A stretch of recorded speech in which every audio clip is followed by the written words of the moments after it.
வணக்கம். பாஜகவினுடைய மத்திய தலைவரை தேர்ந்தெடுப்பதற்காக மிகப்பெரிய அளவில் திக்குமுக்காடி கொண்டிருக்கிறது ஒட்டுமொத்த பாஜக கட்சி.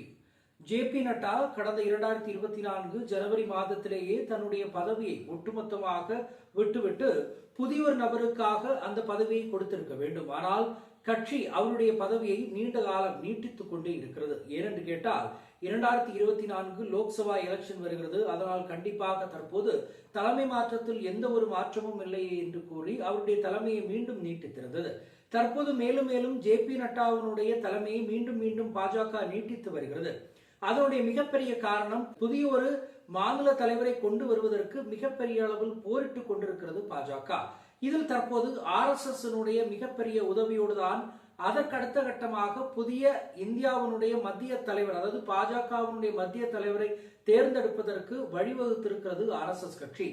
வாரிசு அரசியலிலிருந்து காப்பாற்றுவதற்காக RSS கட்சி தற்போது பாஜகவிற்கு உதவிகரமாக இருக்கிறது என்று செய்திகள் வெளியிட்டுக் கொண்டிருக்கிறார்கள்.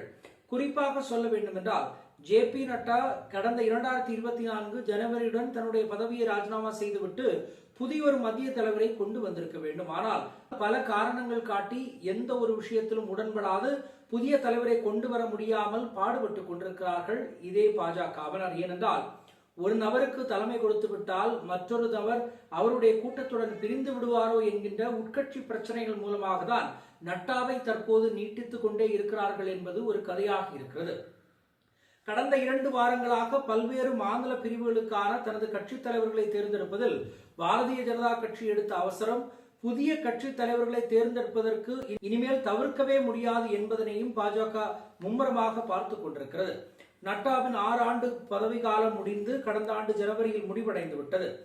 ஆனால் அதன் பின்னர் கட்சிக்கு புதிய தலைவரை தேர்ந்தெடுப்பதில் மிகப்பெரிய அளவில் சிரமங்கள் ஏற்பட்டுக் கொண்டிருக்கின்றன. 2024 மக்களவை தேர்தலின் அரசியல் அவசரத்தை காரணம் காட்டி பாஜக கட்சி முதலில் நட்டாவினுடைய பதவி காலத்தை நீட்டித்திருந்தது என்பது அனைவருக்கும் தெரிந்த ஒன்று. ஆனால் தற்போது கடந்த 2 வாரங்களில் பாஜக 9 மாநில தலைவர்களை தேர்ந்தெடுத்தது மேலும் ஒரு தேர்தல் கல்லூரியின் நிபந்தனைகளை நிறைவேற்று மிகப்பெரிய அளவில் முடித்தும் இருக்கிறது.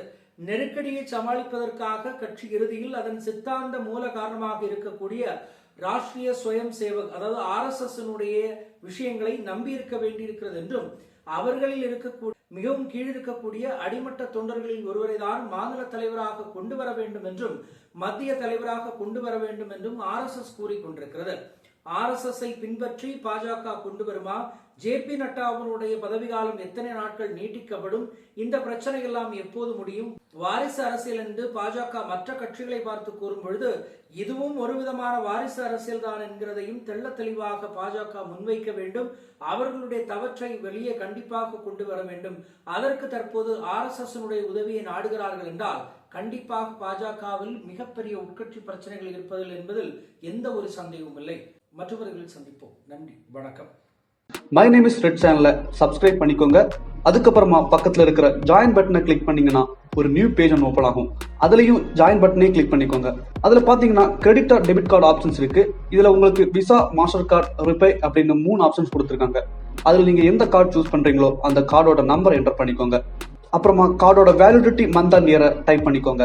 அடுத்தபடியா உங்க கார்டோட பின்னால CVC கோடுன்னு சொல்லிட்டு 3 நம்பர்ஸ் கொடுத்துருப்பாங்க. அந்த நம்பரை இதுல என்டர் பண்ணிக்கோங்க. அப்புறமா அட்ரஸ் அண்ட் இன்ஃபர்மேஷன் என்டர் பண்ணிட்டு பைங்கிற பட்டனை கிளிக் பண்ணிக்கோங்க. ஒருவேளை உங்க கார்டு நம்பர் இன்வாலிட்னு காமிச்சிச்சுன்னா உங்க கார்டுல இன்டர்நேஷனல் யூசேஜை எனேபிள் பண்ணுங்க.